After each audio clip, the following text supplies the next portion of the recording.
అందరికీ వినాయక చవితి శుభాకాంక్షలు. ఆంధ్రప్రదేశ్ ముఖ్యమంత్రి చంద్రబాబు నాయుడు ఎప్పుడూ నాణ్యమైన విద్య, మంచి ఉద్యోగ అవకాశాలకు ప్రాధాన్యత ఇస్తారు. అందుకే చదువుకున్న ప్రజల్లో ఆయనకు ప్రత్యేక స్థానం ఉంది. ఇటీవల ప్రకటించిన ఐఐటి నీట్ పరీక్షల్లో విజయాలు సాధించిన విద్యార్థులకు చంద్రబాబు గోల్డెన్ న్యూస్ అందించారు.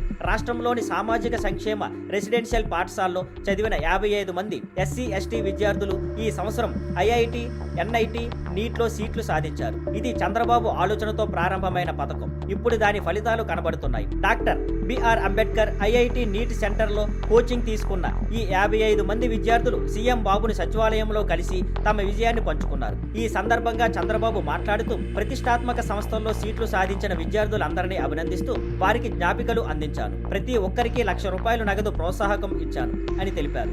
ఇంకా ఎస్సీ ఎస్టీ విద్యార్థులకు మరింత ఉపయోగపడేలా మరిన్ని 7 కొత్త ఐఐటి నీట్ కోచింగ్ సెంటర్లు ఏర్పాటు చేస్తామని హామీ ఇచ్చారు. అందువల్ల విద్యార్థులకు ఇది నిజంగా ఒక గోల్డెన్ న్యూస్ అయ్యింది.